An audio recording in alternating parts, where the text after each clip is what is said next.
CH-388 एक नया खतरा। है मैंने नहीं सोचा था कि वह सामान्य शहर में छिपने की कोशिश करेगी। बांस की टोपी वाले आदमी ने अपने होंठ चाटे, बेहद उत्साहित लग रहा था। सेकंड अंकल, हालांकि इस छोटी लड़की की कल्टीवेशन केवल एनर्जी कंडेंसेशन चरण के चरम पर है। एल्डर चंद्रसा ने उसके लिए कुछ छिपे हुए कार्ड छोड़े होंगे जिनका उपयोग वह भागने के लिए कर सकती है। इसके अलावा इस सेना शिविर में कई लोग हैं। एक बार अराजकता फैल गई तो उसे खोना आसान होगा। सबसे पहले मैं एक अवरोधक संरचना बनाऊंगा। फिर भले ही उसके पास पंख हों, वह बच नहीं पाएगी। खांसी खांसी। काले कोहरे में लिपटा एक अधेड़ उम्र का आदमी खांसा। उसका चेहरा अस्वाभाविक रूप से भूरा था। वह स्पष्ट रूप से घायल हो गया था। हम इन सामान्य लोगों से कैसे निपटेंगे? दूसरे चाचा कहलाने वाले आदमी ने लापरवाही से पूछा। अगर हम बिना किसी को भनक लगे अंजलि को सफलतापूर्वक पकड़ पाते हैं तो हम इन सामान्य लोगों की चिंता छोड़ सकते हैं। आखिरकार यह कार्लोवेनिया वैली सेक्ट का क्षेत्र है।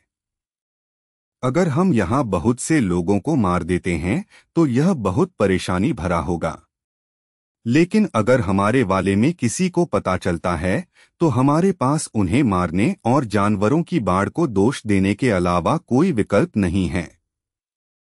जानवरों की बाढ़ इन दिनों हर जगह कहर बरपा रही है। कुछ हजार की सेना का गायब होना कोई असामान्य बात नहीं होगी। बांस की टोपी वाला आदमी बेहद ठंडा और उदासीन लग रहा था। एक सेक्ट के फाइटिंग मास्टर के लिए कुछ हजार सामान्य लोगों का जीवन बिल्कुल भी मायने नहीं रखता। अच्छा, तो हम आपके कहे अनुसार आगे बढ़ेंगे। जैसे ही दूसरे अंकल ने बात की, उन्होंने एक एरे डिस्क निकाली। एरे फॉर्मेशन को बिछाने की तैयारी की। अन्य लोगों ने भी उसकी मदद की। यह एरे फॉर्मेशन कुछ ज्यादा जटिल नहीं थी। यह केवल थोड़े समय के लिए ही किसी फाइटिंग मास्टर को रोके नहीं रख सकती थी, लेकिन यह अंजलि को रोकने और उसे पकड़ने के लिए पर्याप्त था। इसके अलावा इस अवरोध वाली एरे फॉर्मेशन के पास एक अतिरिक्त गुण भी था, और वह था सामान्य लोगों को भागने से रोकना। चूंकि वे मून नाइट सेक्ट के डिसाइपल थे, एक बार जब कार्लोवेनिया वैली सेक्ट को पता चल गया कि वे अपने क्षेत्र में सामान्य लोगों को बेरहमी से मार रहे हैं तो यह बेहद परेशानी भरा होगा। जैसे ही बांस की टोपी वाला आदमी एक एक कदम करके बैरियर एरे को नीचे रख रहा था, उसने अपनी टोपी उतार दी, जिससे उसका बहुत सुंदर चेहरा सामने आया जो केवल उसकी आंखों से निकलने वाली भयंकर और क्रूर नजर से खराब लग रहा था। उसने खुद से बात करते हुए उपहास किया, एल्डर चंद्रसा, आप बहुत पक्षपाती और बुरे थे। अब मुझे यानी अनूप को हृदयहीन होने के लिए दोष न देना। आधी रात को आसमान में चांद चमक रहा था। वीर अपने तंबू में मेडिटेशन कर रहा था, अपनी ताकत को पुनः प्राप्त करने के लिए विभिन्न औषधियों और एक मध्यम श्रेणी के स्पिरिचुअल एनर्जी स्टोन की ऊर्जा को एक साथ मिला रहा था। इस समय वीर ने उस स्टोरेज रिंग से जेड स्लिप निकाली जिसे उसने जहीर से प्राप्त किया था। उसने जेड स्लिप के भीतर की स्किल का संक्षेप में अध्ययन किया था और पाया कि उसकी कल्टीवेशन बहुत कठिन नहीं थी। वह ईथर फाइटिंग इंटेंट में प्रवेश करने और जेड स्लिप की सामग्री पर विचार करने वाला था जब अचानक उसका दिल हिल गया। हाँ? वीर चुपचाप और धीरे धीरे अपने बिस्तर से उठा। एक चतुर बिल्ली की तरह तंबू की खिड़कियों की ओर बढ़ रहा था। उसने पर्दे खोले और बाहर देखा। गहरे नीले रंग का तारों वाला आकाश और अंतहीन काली पहाड़ियां देखीं। उसने कुछ अलग नहीं देखा, लेकिन उसने अभी कुछ क्षण पहले एक असामान्य स्पिरिचुअल एनर्जी उतार चढ़ाव को स्पष्ट रूप से महसूस किया था। कोई घात लगाए बैठा था। वीर का चेहरा उतर गया। जब वह सोच रहा था कि उनसे कैसे निपटा जाए, उसी समय उसने दूर से 2 टू विंड ईगल्स पर सवार 4 लोगों की छाया देखी जो इत्मीनान से सेना के परिसर की ओर उड़ रहे थे। हालांकि वे बहुत दूर थे और रोशनी कम थी, फिर भी वीर उन सभी के रूप को स्पष्ट रूप से देखने के लिए सक्षम था। वे असामान्य कपड़े पहने हुए थे और उनके कपड़े धूल से ढके हुए थे। जाहिर है उन्होंने एक लंबी और थकाऊ यात्रा की थी। इन 4 लोगों में से उनमें से 2 एनर्जी कंडेंसेशन चरण में थे और अन्य 2 महावीर स्तर में थे। एक मध्य महावीर स्तर पर था, लेकिन दूसरा एक मध्यम आयु वर्ग का व्यक्ति था जिसका पूरा शरीर बिल्कुल काली पोशाक में लिपटा हुआ था। यह आश्चर्यजनक रूप से महावीर स्तर के शिखर पर था, जो परमवीर से बहुत दूर नहीं था। यह देखकर वीर की अभिव्यक्ति बदल गई। उनकी स्पिरिचुअल एनर्जी की सघनता को देखकर ऐसा लग रहा था कि वे संभवतः किसी सेक्ट के फाइटिंग मास्टर थे। जैसा कि वीर अभी था, वह किसी सेक्ट के अपर क्लास महावीर स्तर के फाइटिंग मास्टर के बराबर नहीं था। जैसे ही वे करीब आए, 2 महावीर मास्टरों में से एक ने अपनी स्टोरेज रिंग से एक बैंगनी मनका निकाला और बिना किसी हिचकिचाहट के उसे आकाश में फेंक दिया। एक जोरदार विस्फोट हुआ, जैसे धरती पर बिजली गिर रही हो, और फिर एक हिंसक शॉक वेव हवा के अशांत झोंके के साथ फूट पड़ी, जिसने सेना के शिविर में आसपास के सभी टेंटों को उड़ा दिया। सभी प्रकार के हथियार, कपड़े, भोजन, बिस्तर और अन्य सामान हवा में उछल गए और दर्जनों सैनिक जो गहरी नींद में थे, विस्फोट से ऊपर की ओर उड़ गए, फिर जमीन पर गिर गए, चोटों से काले और नीले हो गए और दर्द से दयनीय रूप से चिल्लाने लगे। सेना शिविर में तुरंत अराजकता फैल गई। कई सैनिकों ने मान लिया कि जानवर की लहर फिर से आ गई है और जल्दी से अपने हथियार उठाए और जानवर की लहर का सामना करने के लिए बाहर निकल गए। जानवर की लहर के हमेशा मौजूद खतरे के साथ सैनिकों ने अपने कवच नहीं उतारे थे, लेकिन जल्दबाजी में उनमें से कई ने गलत हथियार ले लिए थे, गलत जूते पहन लिए थे या गलत हेलमेट पहन लिया था। दूसरी जानवर की लहर के बाद और पीछे हटने के बाद अंजलि सेना शिविर में ही रही, क्योंकि वह वीर से और बात करना चाहती थी। जैसे ही उसने तेज गड़गड़ाहट की आवाज सुनी, उसने तुरंत कपड़े पहने और अपने तंबू से बाहर आई। जैसे ही उसने आसमान की ओर देखा, वह तुरंत दंग रह गई। अनूप, शवेंद्र, वे यहाँ क्यों हैं? अंजलि कुछ पल के लिए उलझन में पड़ गई। अनूप मून नाइट सेक्ट से दूसरा प्रतिभाशाली व्यक्ति था जिसे डिवाइन फिनिक्स आइलैंड के संयुक्त प्रतिभा प्रशिक्षण कार्यक्रम के लिए चुना गया था। वह मरा नहीं था। वह दूसरे एल्डर शवेंद्र के साथ यहाँ क्यों होगा? क्या वे उसे ढूंढ रहे थे? संभावित कारणों के बारे में सोचते हुए अंजलि को अचानक कुछ एहसास हुआ और उसका भाव तुरंत बदल गया। यह बुरा है। वह गिलहरी की तरह डर गई और तुरंत अपने तंबू में वापस चली गई। उसका चेहरा रंगहीन हो गया। हालांकि अंजलि बचपन से ही मून नाइट सेक्ट में पली बढ़ी थी और दुनिया के तौर तरीकों के बारे में अनुभवहीन थी, लेकिन वह मूर्ख नहीं थी।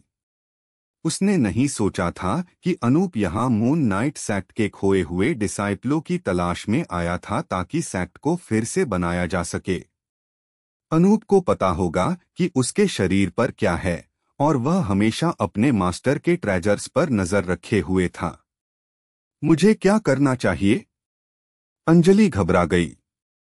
उसे नहीं पता था कि अनूप क्यों नहीं मरा, या उसे कैसे पता था कि उसके पास क्या ट्रेजर है, या वह कैसे उसका पीछा करके ग्रीन सिटी तक पहुंच गया।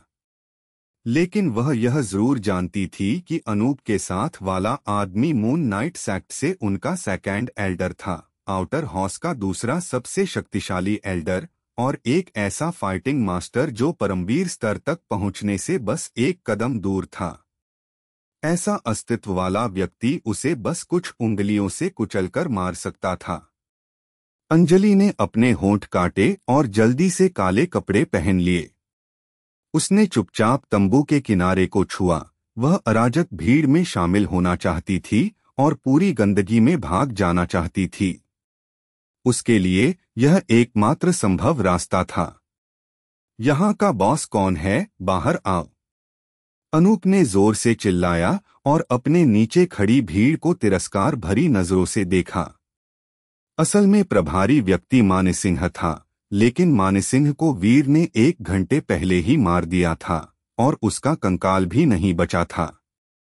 कमांडर की सुरक्षा करने वाले गार्डों को भी नहीं पता था और उन्होंने केवल यही सोचा कि उनका स्वामी कहीं गायब हो गया है, हालांकि उन्हें नहीं पता था कि वह क्यों या क्या कर रहा था।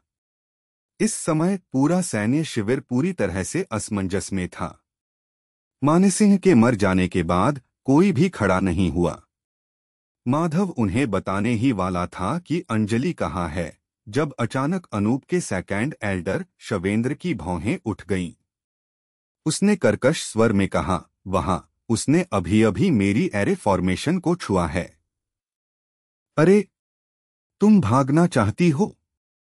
अनूप ने अपने होंठ चाटे और तुरंत अपने टू विंड ईगल को उस ओर निर्देशित किया जहां अंजलि थी।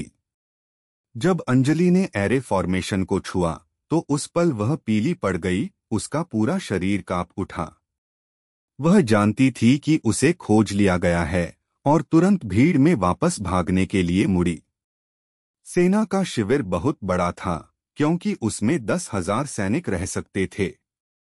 इसके अलावा रात हो चुकी थी और उसने काले रंग के यात्रा के कपड़े पहने थे, इसलिए चुपचाप भीड़ में घुलमिल जाना, टेंटों में से भागना आसान था। इस तरह उसे तुरंत ढूंढना आसान नहीं होगा। हाँ, जूनियर डिसाइपल सिस्टर, अगर तुम छिपती रहोगी तो मैं अपना कदम खुद उठाऊंगा। क्या तुम चाहती हो कि ये सामान्य और आम व्यक्ति भी तुम्हारे साथ ही दफना दिए जाएं? अनूप बेशर्मी से हंसा, बिल्कुल एक बिल्ली की तरह जो मानो चूहे के साथ खेल रही हो। मून नाइट सेक्ट के भीतर हर कोई यह मानता था कि वह और अंजलि एक ड्रैगन और फीनिक्स की तरह थे जो एक दूसरे से प्यार करते थे। हालांकि वे नहीं जानते थे कि रिसोर्सेस के संघर्ष के कारण उनके बीच एक दूसरे के साथ बेहद खराब संबंध थे, एक दूसरे से नफरत करने की हद तक। और अब वह अपनी पूर्व अभिमानी और उदात्त जूनियर डिसाइपल सिस्टर की तलाश करने के लिए तेज दृष्टि वाले एल्डरों को लेकर आया था। उसके लिए भागने की कोई जगह नहीं थी, बचने का कोई रास्ता नहीं था, वह बस सड़कों पर भागती हुई चूहिया की तरह थी। इससे उसका मन अतुलनीय रूप से सहज हो गया और वह आत्मसंतुष्टि से हंसा। इस समय वीर छाया में खड़ा था और हवा में 4 लोगों को चुपचाप देख रहा था। अपनी गहरी समझ से वह देख सकता था कि शिखर महावीर गुरु, जिसका पूरा शरीर काले कोहरे से ढका हुआ था, घायल लग रहा था। फिर भी वह अपर क्लास महावीर मास्टर ऐसा नहीं था जिससे वह निपट सकता था। वह और अंजलि रिश्तेदार नहीं थे, न ही वे दोस्त थे। उसे बचाने के लिए ऐसे फाइटिंग मास्टर के खिलाफ अपनी जान जोखिम में डालने का कोई कारण नहीं था। लेकिन इस समय वीर के कानों में एक रोती हुई, अश्रुपूर्ण स्पिरिचुअल एनर्जी ध्वनि संचारित हुई। सर वीर, मैं आपसे विनती करता हूं कि मुझे बचाएं। यदि आप मुझे बचाते हैं तो मेरे पास मून नाइट सेक्ट के ट्रेजर और रहस्य हैं। मुझे बचाएं और मैं उन्हें आपके साथ साझा करूंगी। हम ट्रेजर और रहस्य। वीर रुक गया। बांस की टोपी वाले व्यक्ति ने कुछ क्षण पहले अंजलि को अपनी जूनियर डिसाइपल सिस्टर कहा था। इससे उसे पता चला कि वे भी मून नाइट सेक्ट से थे। अब जब मून नाइट सेक्ट का अस्तित्व नहीं रहा तो ये बचे हुए डिसाइपल एक दूसरे को खाने लगे। वे शायद किसी बात पर लड़ रहे थे और यह तथाकथित रहस्य लग रहा था। टू विंड ईगल पर काले कपड़े वाले आदमी को देखते ही वीर ने अपनी आंखें सिकोड़ लीं। वीर ने तुरंत अंजलि को जवाब नहीं दिया क्योंकि वह उस काले कपड़े वाले आदमी का मुकाबला नहीं कर सकता था। हालांकि उस आदमी में ग्रे मड मॉन्स्टर जैसी ही ताकत थी, लेकिन उस ग्रे मड मॉन्स्टर और उस काले कपड़े वाले आदमी से लड़ने में बहुत अंतर था। ग्रे मड मॉन्स्टर अपेक्षाकृत स्थिर प्राणी था जो अपने विशाल आकार के साथ वीर के थंडरफायर होलोकॉस्ट टेक्निक के हमले से बचने में नाकाम रहा था। लेकिन काले कपड़े वाला आदमी अलग था। वीर को शायद हमला करने का मौका भी न मिले। अगर वीर थंडरफायर होलोकॉस्ट टेक्निक का इस्तेमाल अपने उच्चतम स्तर पर करता तो यह तुरंत उसके स्पिरिचुअल एनर्जी भंडार का 60% हिस्सा खा जाता। अगर वह चूक जाता तो उसके पास प्रतिरोध करने की ताकत नहीं रहती। इतना ही नहीं, बल्कि काले कपड़े वाले आदमी के पास एक मिडिल क्लास महावीर भी खड़ा था। बैरियर एरे के बाहर एरे गठन को नियंत्रित करने वाला एक हाई क्लास महावीर मास्टर भी था। ये तीनों महान महावीर मास्टर मिडिल, हाई और अपर क्लास पर थे। यह बस एक पूर्ण महावीर लाइनअप था। उनके खिलाफ वीर निश्चित रूप से हार जाएगा। यह अफसोस की बात है कि चंद्रवीर अभी भी अपने रास्ते पर है, अन्यथा उनसे डरने की कोई जरूरत नहीं होती। वीर के चेहरे पर एक चिंतनशील भाव था जब अचानक उसने एक पक्षी की ऊंची आवाज सुनी और तुरंत एक तेज हवा चल पड़ी। सुनहरे पंखों वाला टू विंड ईगल आसपास के 1 दर्जन टेंटों को उड़ाकर आसमान में उड़ गया। हालांकि सुनहरे पंखों वाले टू विंड ईगल पर बैठा व्यक्ति अंजलि नहीं थी, बल्कि एक छोटा और दुखी दिखने वाला आदमी था जो चालाकी से मुस्कुरा रहा था। CH-389 किसमें इतनी हिम्मत है? हालांकि सुनहरे पंखों वाले टू विंड ईगल पर बैठा व्यक्ति अंजलि नहीं थी, बल्कि एक छोटा और दुखी दिखने वाला आदमी था जो चालाकी से मुस्कुरा रहा था। वह सुनहरे पंखों वाले टू विंड ईगल पर सवार होकर अनूप की ओर बढ़ गया। जहां तक अंजलि का सवाल है, जिसने मूल रूप से सुनहरे पंखों वाले टू विंड ईगल पर सवार होकर सवारी की थी, वह हिंसक हवा के प्रवाह से आगे की ओर झुक गई। सुनहरे पंखों वाले टू विंड ईगल को अनूप की ओर उड़ते हुए देखकर अंजलि का चेहरा पीला पड़ गया। कैसे? यह कैसे हो सकता है? वह सुनहरे पंखों वाले टू विंड ईगल पर भरोसा करके बैरियर वाली एरे फॉर्मेशन को तोड़कर भाग जाना चाहती थी, लेकिन उसने कभी नहीं सोचा था कि उसका वाहन उसे इस तरह छोड़ देगा। हाँ, जूनियर डिसाइपल सिस्टर अंजलि। सुनहरे पंखों वाला टू विंड ईगल अपने संचालक की बात सुनेगा। हार मान लो। आज्ञाकारी होकर मेरे सामने आत्मसमर्पण करो, मेरी सेवा करो और मैं तुम्हें एक और दिन जीने दूंगा। अनूप कामुकता से मुस्कुराया और फिर अपनी उंगलियां हिलाईं। कई सिल्वरी रंग के स्पिरिचुअल एनर्जी के धागे अंजलि की ओर बढ़े। सिल्वरी रंग के स्पिरिचुअल एनर्जी के धागे फट गए। हालांकि अंजलि ने ज्यादातर हमलों को चकमा दिया था, लेकिन विस्फोटक शॉकवेव ने उसे लड़खड़ाते हुए उसके ज्यादातर कपड़े फाड़ दिए। जूनियर डिसाइपल सिस्टर अंजलि, तुम आसमान से भी गिर सकती हो। तुम कभी मून नाइट सेक्ट के शीर्ष टैलेंट को रखने वाली महिला थीं, वहां के सभी रिसोर्सेस तुम्हारे थे और उस बूढ़े बेवकूफ चंद्रसा के पास सिर्फ तुम ही थीं जो उसकी आंखों का तारा थीं। अन्यथा मैं अभी भी शिखर एनर्जी कंडेंसेशन चरण में कैसे अटका रह सकता था? मैं पहले ही महावीर क्षेत्र में पहुंच गया होता।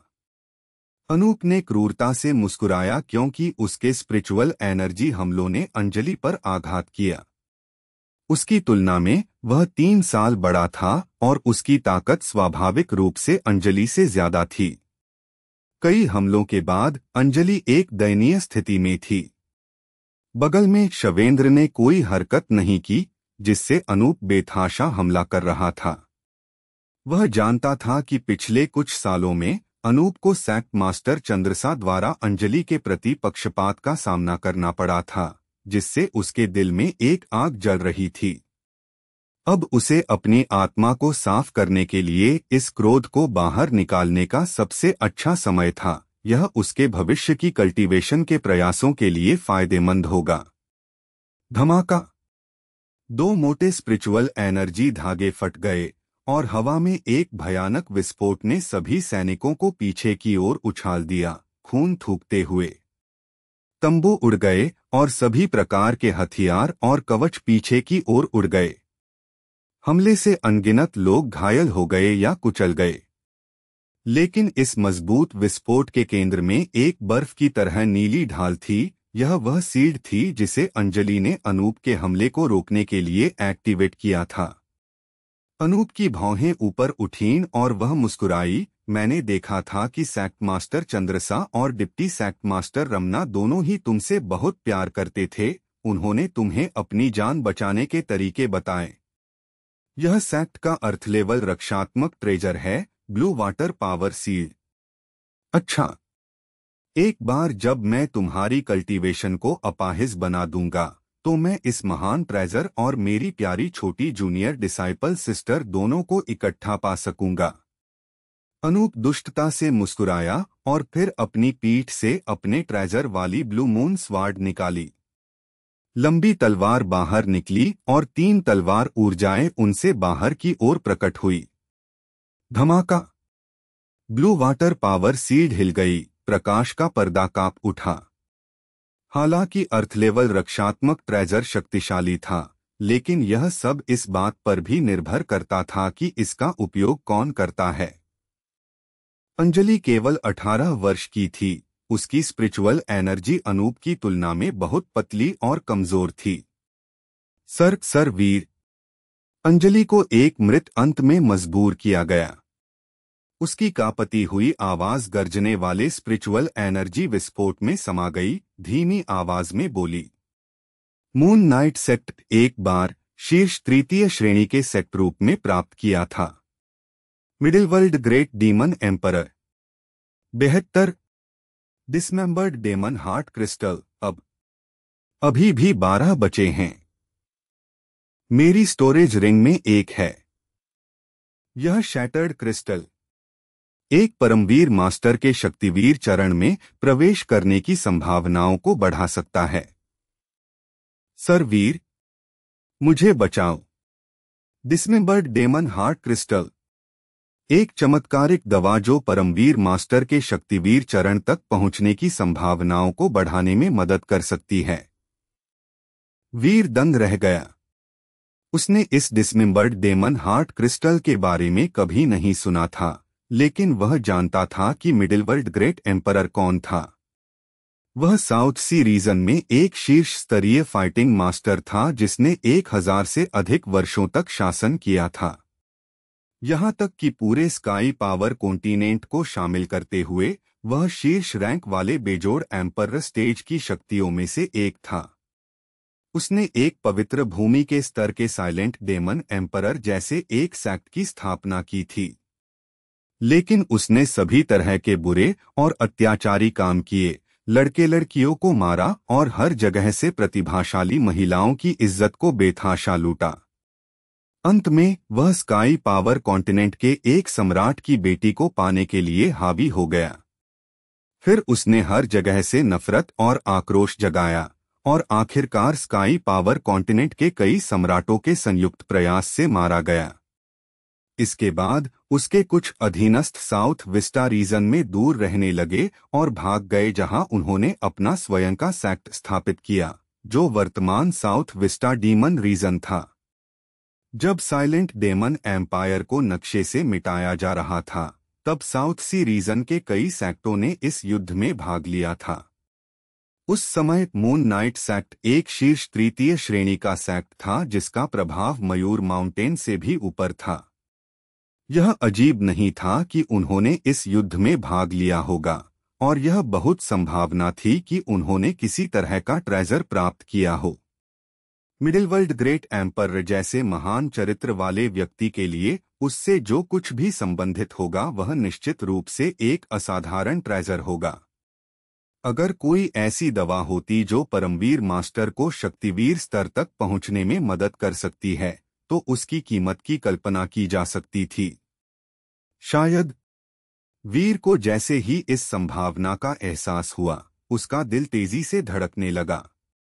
सुपीरियर पावर ओपनिंग पिल महावीर मास्टर को परमवीर स्तर तक पहुंचने में मदद कर सकती थी, लेकिन डिसमेंबर्ड डेमन हार्ट क्रिस्टल परमवीर मास्टर के शक्तिवीर स्तर तक सफलतापूर्वक पहुंचने की संभावना को बढ़ा सकता था।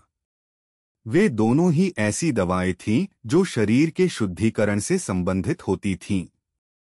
मांसपेशियों और बोन मैरो को मजबूत बनाने वाली और उच्च गुणवत्ता वाली दवाइयां थीं जो बाधाओं को दूर करने में मदद कर सकती थीं। अगर सुपीरियर पावर ओपनिंग पिल उसे टेम्परिंग मैरो स्टेज में कुछ मदद कर सकती है, तो क्या डिसमेंबर्ड डेमन हार्ट क्रिस्टल जैसी मूल्यवान चीज की औषधीय प्रभावकारिता इससे कई गुना मजबूत नहीं होगी? और क्या यह टेम्परिंग मैरो स्टेज को पूरा करने में उसके लिए और भी बड़ी मदद नहीं होगी? यह सोचते हुए वीर का दिमाग दौड़ने लगा। उसकी सांस तेज हो गई और उसकी आंखें चौड़ी हो गई। यह एक बड़ा अवसर था जो उतने ही बड़े जोखिम के साथ आया था। उसके सामने इस महान भाग्यशाली अवसर के साथ कोई भी जान के जोखिम वाली लड़ाई इसके लायक थी। लेकिन सिर्फ इसलिए कि वह जोखिम लेने को तैयार था, इसका मतलब यह नहीं था कि उसे आत्महत्या कर लेनी चाहिए। अगर वह मूवमेंट का सहारा लेता तो वह उस कालिकफन वाले आदमी के सामने बिल्कुल भी नहीं टिकता। उसे क्या करना चाहिए? शांत हो जाओ, शांत हो जाओ। ईथर फाइटिंग इंटेंट के प्रभाव में वीर तुरंत शांत हो गया। उसकी सांसें अतुलनीय रूप से कोमल और धीमी हो गईं, मानो वह स्पेस के साथ एक हो। उसकी आंखें बंद हो गईं, उसकी इंद्रियां की स्थिति फीकी पड़ गई और उसकी गहरी स्पिरिट पावर ज्वार की तरह सभी दिशाओं में बह गई, अंजलि को बचाने का एकमात्र मौका तलाशते हुए। जब वीर ने अपनी इंद्रियों पर नियंत्रण को हटा दिया तो उसने अंजलि से संपर्क भी काट दिया। इससे अंजलि की स्पिरिचुअल एनर्जी ध्वनि संचरण अब उस तक नहीं पहुंच पा रही थी। मिस्टर माही, मिस्टर वीर, मिस्टर वीर। अंजलि असहाय होकर वीर को देखती रही। उसका स्पिरिचुअल एनर्जी का ध्वनि संचरण उस तक पहुंचने में असमर्थ था। उसने दोनों आंखें बंद कर ली थीं और ऐसा लग रहा था कि वह उसे अनदेखा कर रहा है। अचानक उसका दिल निराशा की गहराई में डूब गया। भावहीन वीर को देखते हुए अंजलि केवल दुखी होकर मुस्कुरा सकती थी। हाँ, वीर एक ऐसा व्यक्ति था जिससे वह केवल संयोग से मिली थी। वह उसे क्यों बचाना चाहेगा? ऐसा करने से उसकी जान को बहुत बड़ा खतरा हो सकता था और वह उसे मार भी सकता था।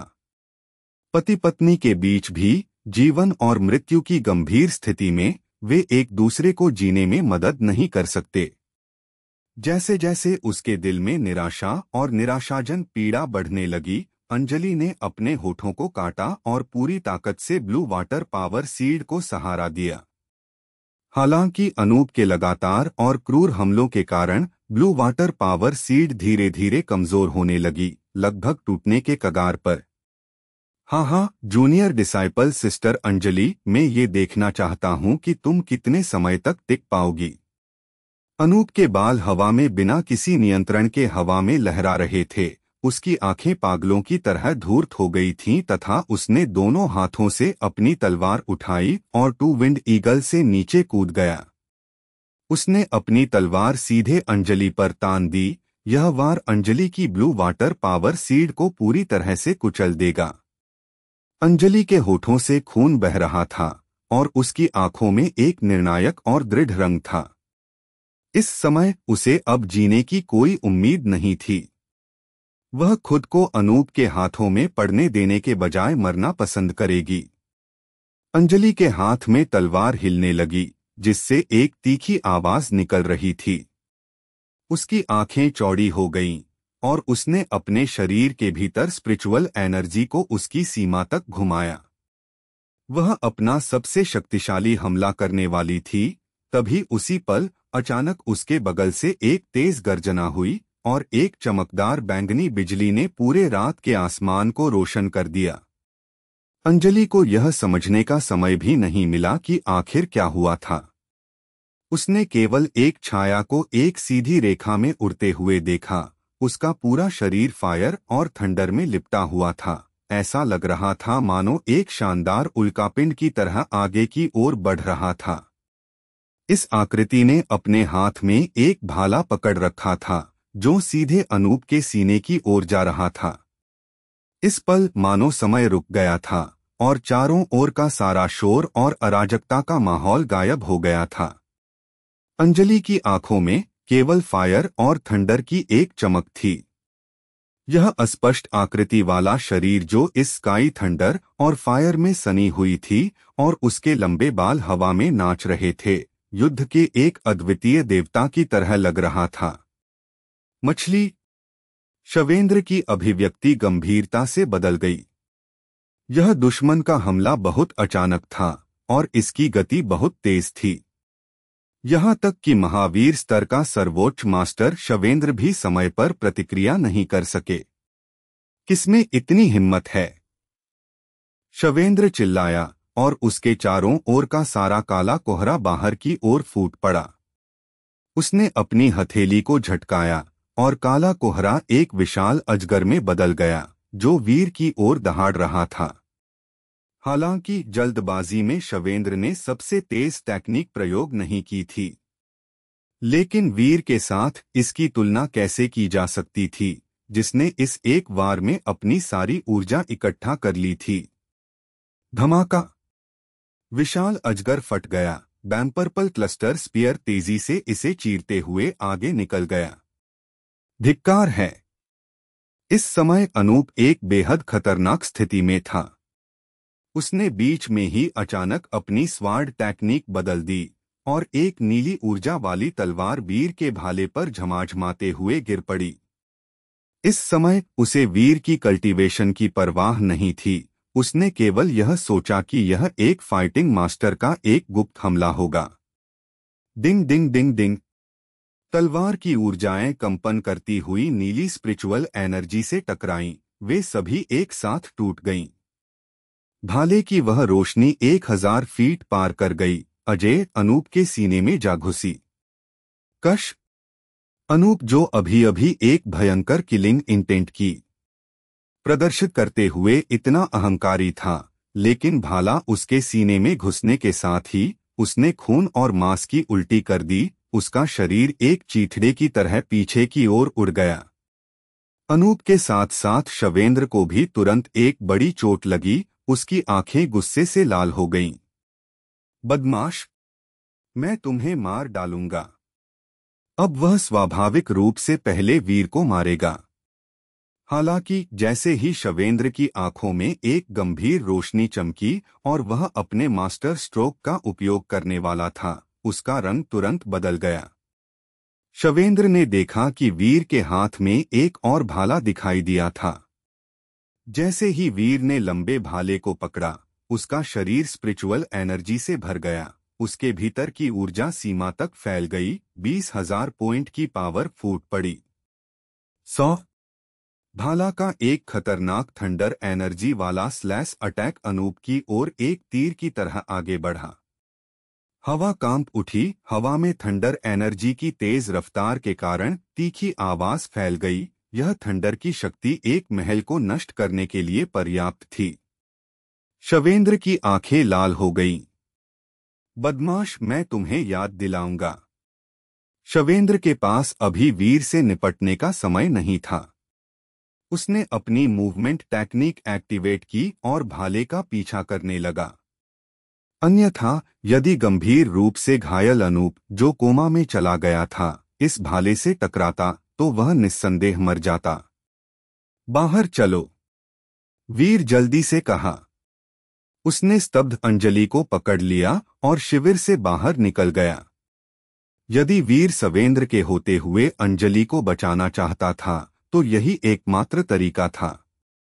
अन्यथा शवेंद्र के सामने वीर की सामान्य गति के साथ किसी हमले के साथ उसके और आते हुए शवेंद्र से बच पाना असंभव था। वह केवल अनूप पर हमला कर सकता था और शवेंद्र को उसे बचाने के लिए मजबूर कर सकता था। यह उनके बचने का एकमात्र मौका था। तुम कहाँ जा रहे हो? इस समय वीर ने अचानक अपने ऊपर से एक चिल्लाहट सुनी और फिर तलवार की ऊर्जा की भयानक आवाज। जिस आदमी ने उस पर हमला किया वह वही आदमी था जो शवेंद्र के साथ खड़ा था, मिडिल क्लास महावीर स्तर का फाइटिंग मास्टर। इस मिडिल क्लास महावीर स्तर के फाइटिंग मास्टर को भी आभास हो गया था कि वीर शक्तिशाली है और वह केवल वीर को पकड़ना की कोशिश कर रहा था और उसे भागने से रोकना चाहता था, जिससे शवेंद्र वापस लौट आए और वह खुद वीर को मार डाले। CH-390 एक नई फाइट। इस मिडिल क्लास महावीर स्तर के फाइटिंग मास्टर को भी आभास हो गया था कि वीर शक्तिशाली है और वह केवल वीर को पकड़ना की कोशिश कर रहा था और उसे भागने से रोकना चाहता था, जिससे शवेंद्र वापस लौट आए और वह खुद वीर को मार डाले। इस प्रकार उसने वीर को स्थिर की स्थिति में लाने और उसे भागने से रोकने के लिए तलवार की ऊर्जा का बड़ी मात्रा में इस्तेमाल किया। मेरे रास्ते से हट जाओ। इस समय वीर एक भयंकर किलिंग इंटेंट से भर गया। जो कोई भी उसे रोकने की हिम्मत करता वह मारा जाता। उसने अपनी उंगली हिलाई, डिवाइन थंडर पावर निडल आसमानी बिजली की तरह एक भयानक आवाज के साथ उसकी उंगली से आगे बढ़ गई। धमाका धमाका, तलवार की ऊर्जाएं पूरी तरह से बिखर गईं। डिवाइन थंडर पावर निडल बीच महावीर फाइटिंग मास्टर की ओर बढ़ते ही तेजी से चमक उठी। मिडिल क्लास महावीर मास्टर का रंग पूरी तरह से बदल गया, पीला पड़ गया। उसने अपने हाथ जोड़े और 5 स्पिरिचुअल एनर्जी सीड उसके सामने प्रकट हुई।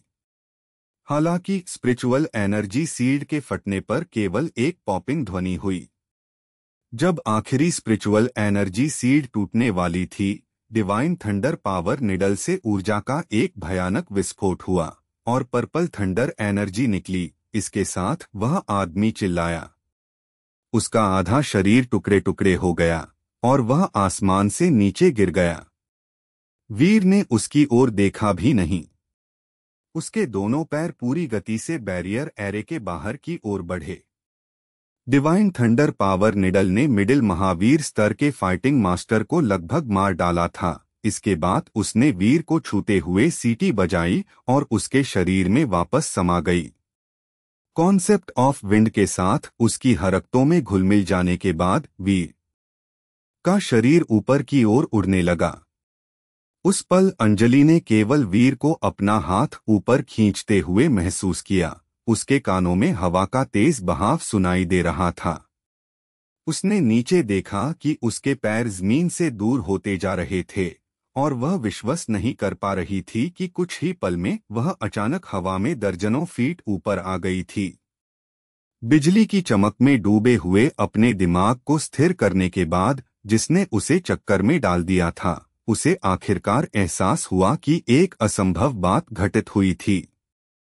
हम उड़ रहे हैं। उड़ रहे हैं, यह कैसे संभव था? वीर वास्तव में उड़ सकता था। यह स्पष्ट रूप से एक ऐसी क्षमता थी जो केवल एक परमवीर मास्टर के पास हो सकती थी। अफरातफरी में अंजलि के पास अब अपने विचारों को व्यक्त करने के लिए कोई शब्द नहीं था।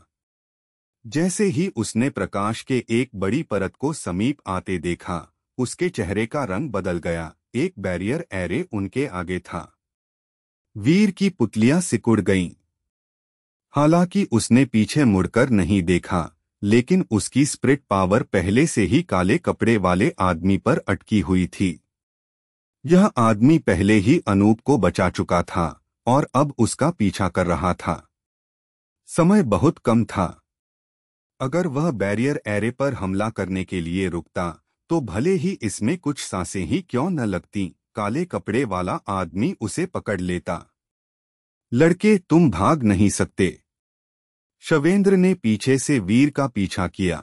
उसने अपनी आंखों से देखा कि कैसे वीर अंजलि को आसमान में उड़ा ले आया और उसके चेहरे पर एक अजीब सी दहशत छा गई। क्या इस लड़के के पास किस तरह का दुर्लभ ट्रेजर है जो उसे हवा में उड़ाने की क्षमता प्रदान कर सकता है? हम इससे कोई फर्क नहीं पड़ता। तीसरे भाई द्वारा बनाई गई इस बैरियर एरे फॉर्मेशन के साथ उसे इसे तोड़ने में समय लगेगा। मैं इस लड़के को जिंदा पकड़ लूंगा और उसके शरीर पर क्या रहस्य हैं, इस पर अच्छी तरह से नजर डालूंगा। मिस्टर वीर अंदर। सामने वीर को बैरियर एरे के पास पहुंचते हुए भी धीमा न होते देखकर अंजलि के सुंदर चेहरे से सारा खून बह गया। उसने सोचा कि यह असंभव है कि वीर ने बैरियर एरे को देखा नहीं होगा, लेकिन अब ऐसा लग रहा था कि वीर असहाय होकर केवल उसकी ओर भाग रहा था। उसकी गति बहुत तेज थी। जब से को लगा कि कुछ अजीब है, तब से लेकर जब तक वह कुछ बोलती रही तब तक बहुत देर हो चुकी थी। आह! अंजलि ने घबराहट में चीखते हुए अपनी दोनों आंखें बंद कर लीं। इस गति से यह हजारों फीट की ऊंचाई से जमीन पर गिरने के बराबर था। अगर वे मरते नहीं तो कम से कम गंभीर रूप से घायल तो होते। व्याख्या करना। जिस पल वीर और अंजलि बैरियर एरे की ओर और आगे बढ़े, उनके सामने की जगह में बैरियर एरे की ऊर्जा नष्ट होने लग रही थी। वीर और अंजलि बैरियर एरे से ऐसे बाहर निकले जैसे कि कोई धुएं में से बाहर निकल रहा हो, बिना किसी बाधा के आगे बढ़ गए। वीर के पीछे पीछे तेजी से पीछा करते हुए शवेंद्र वीर को रोकने के लिए बैरियर एरे पर भरोसा कर रहा था।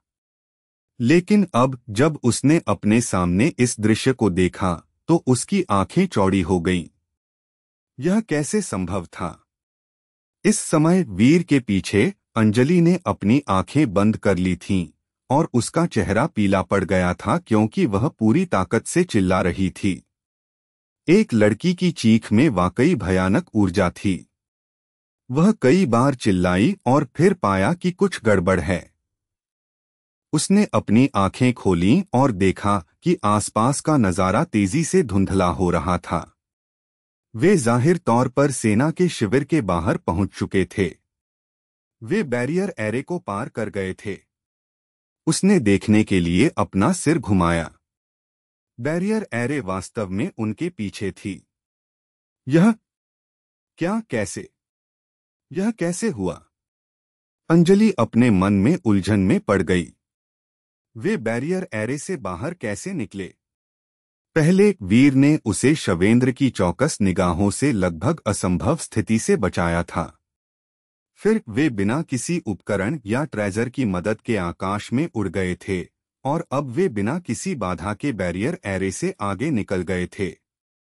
जब एक के बाद एक असंभव घटनाएं घटीं तो अंजलि अभिभूत हो गई।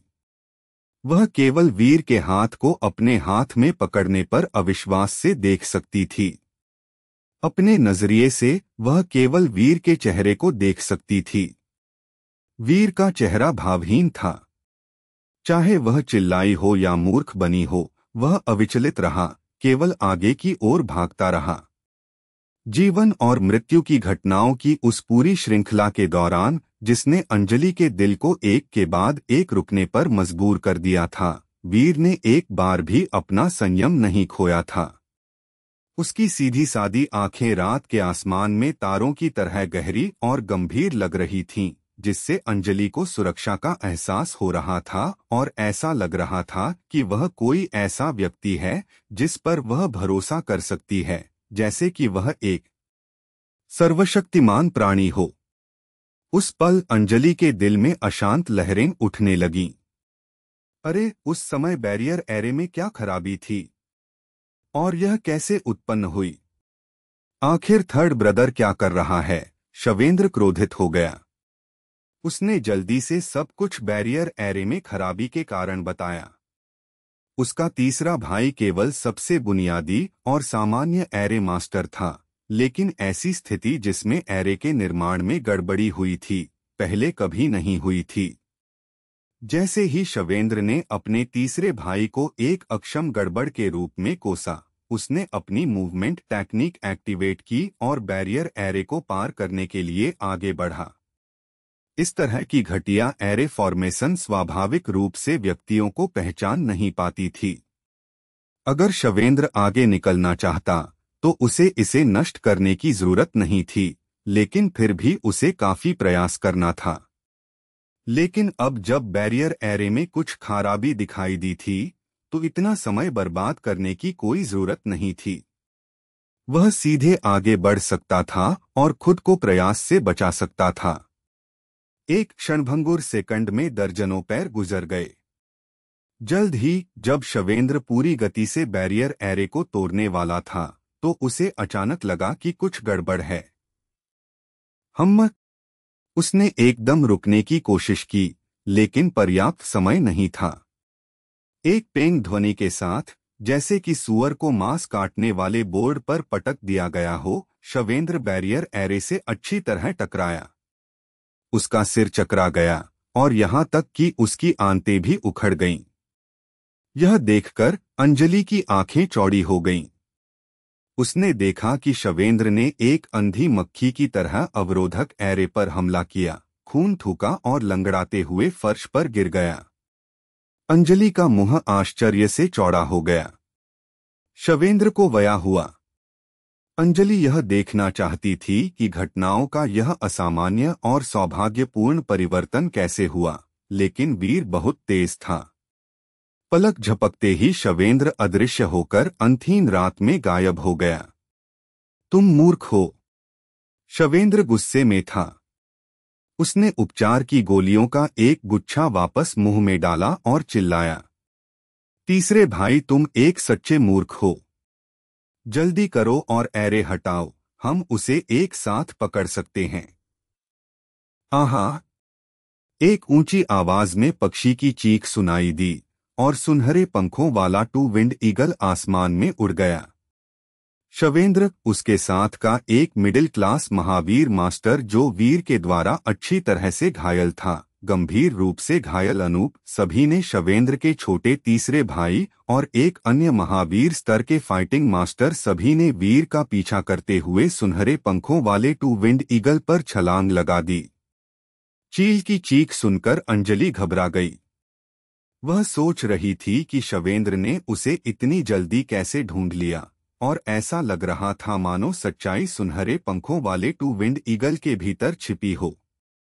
अफसोस, यह सुनहरे पंखों वाला टू विंड ईगल जो उसका एकमात्र सवारी का साधन था, साथ ही वह जानवर जिसने उसकी जान की रक्षा की थी, वास्तव में कुछ ऐसा बन गया था जो उसके लिए बहुत बड़ा खतरा था। वीर, मिस्टर वीर, वे गोल्डन विंग पर सवार हैं। अंजलि ने चिंतित होकर कहा। उसने अभी अपनी बात पूरी भी नहीं की थी कि अचानक वह चुप हो गई। उसकी आंखें चौड़ी हो गईं जब उसने एक विशाल ड्रैगन के आकार का जानवर देखा, जिसके पंख 60 फीट लंबे थे, जिसका पूरा शरीर चमकदार स्कल्स से ढका हुआ था, जो एक गहरी अंधेरी पहाड़ी घाटी से उड़ता हुआ आ रहा था। इसके स्कल लाल आग की तरह थे और इसकी आंखें गहरे चमकीले सुनहरे रंग की थीं। इसके दांत तीखे थे और इससे ऐसे ऑरा निकल रहा था कि किसी का भी दिल धड़क उठता था। यह स्पष्ट रूप से एक पंखों वाला लाल ड्रैगन था। यह है। अंजलि ने घुटन भरी सांस ली। उसकी अभिव्यक्ति कड़वी थी। जानवरों की बाढ़ के समय में स्वतंत्र रूप से एक क्षेत्र में उत्पात मचाते हुए वे वास्तव में इस तरह के उच्च श्रेणी के मैजिकल बीस्ट के सामने आ गए थे। यह सामान्य था, लेकिन उनके लिए इस समय ऐसे जानवर का सामना करना और उससे लड़ना, यह केवल दुर्भाग्य था। अंजलि को नहीं पता था कि क्या करना है, लेकिन इस समय वीर ने उसका हाथ खींच लिया, उसे सीधे विंग्ड फ्लड ड्रैगन की ओर फेंक दिया। दहाड़! विंग्ड फ्लड ड्रैगन की दहाड़ पूरे आसमान में गूंज उठी। बादल दो हिस्सों में बंट गए। अंजलि स्तब्ध रह गई। वीर ने विंग्ड फ्लड ड्रैगन की पीठ पर कदम रखा और फिर विंग्ड फ्लड ड्रैगन ने अपने विशाल पंख फैलाए। यह एक ज्वलंत लाल पंख वाले तीर की तरह था जो सीधे गहरे नीले आकाश में जा रहा था। अंजलि भय से अवाक रह गई। अब जब उसने ड्रैगन जैसे इस उड़ते हुए मैजिकल बीस्ट की ठोस पीठ पर कदम रखा, तो वह हवा की सीटी और इस बीस्ट की भयानक रफ्तार को महसूस कर सकती थी। हवा की आवाज घास को काटने वाली तलवार की आवाज की तरह थी। हवा के झोंकों से ही कोई कल्पना कर सकता था कि यह ड्रैगन कितनी तेजी से उड़ रहा था। यह मिस्टर वीर की सवारी है। यह एक विंड फ्लड ड्रैगन है। कुछ देर पहले की भागदौड़ में अंजलि इस मैजिकल बीस्ट के बारे में स्पष्ट रूप से याद नहीं कर पा रही थी। लेकिन जब वह थोड़ा शांत हुई और सोचने का समय मिला तो उसे अचानक याद आया कि उसने प्राचीन ग्रंथों में इस पंख वाले फ्लड ड्रैगन के बारे में पढ़ा था।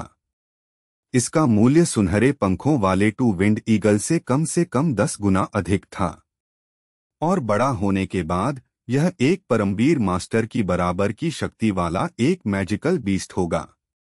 उसने कई बार अपना मुंह खोला, लेकिन जब उसने देखा कि वीर उसके सामने खड़ा है, उसके चेहरे पर एक ठंडा और उदासीन भाव है, तो उसे नहीं पता था कि क्या कहना है।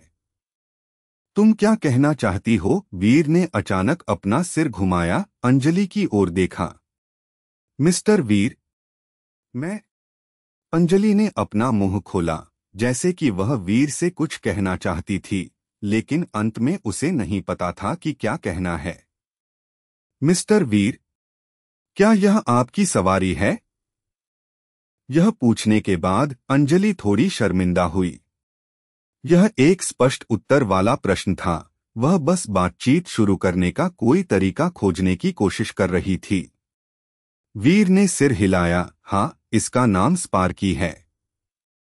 कितना सुंदर विंड फ्लड ड्रैगन है। मैंने इसे पहली बार देखा है। इससे पहले मैंने इसे केवल प्राचीन ग्रंथों में ही इसके बारे में सुना था। अंजलि ने विंड फ्लड ड्रैगन के ज्वलंत आग जैसे रंग के पंखों को देखा। उसकी आंखों में एक बहुत ही प्यारी सी झलक थी। ये लंबे लाल पंख वाकई बहुत खूबसूरत थे। मैंने सुना है कि विंड फ्लड ड्रैगन में wind power dragon, wind divine dragon की ब्लड लाइन है और बड़े होने के बाद इसकी तुलना परमवीर मास्टर की शक्ति से की जा सकती है। अंजलि की बड़ी आंखें चौड़ी हो गईं क्योंकि उसने उत्सुकता से विंड फ्लड ड्रैगन के ठंडे और सख्त स्कल्स को सहलाया। हाँ, लेकिन अभी स्पार्की केवल एक बच्चा है, इसलिए इसकी ताकत केवल उच्च मिडिल क्लास महावीर मास्टर के बराबर है। जब वीर ने कुछ क्षण पहले अंजलि को बचाया था तो उसने विंड फ्लड ड्रैगन को जल्दी बुलाने की हिम्मत नहीं की थी। उसे डर था कि विंड फ्लड ड्रैगन को कालेकफन वाले आदमी या किसी और द्वारा रोक दिया जाएगा। साथ ही विंड फ्लड ड्रैगन की ताकत के साथ उसके लिए बैरियर एरे को तोड़ना आसान नहीं होगा। यह सही है मिस्टर वीर, आप बैरियर एरे को कैसे पार कर गए? यह विचार अंजलि के दिमाग में आया।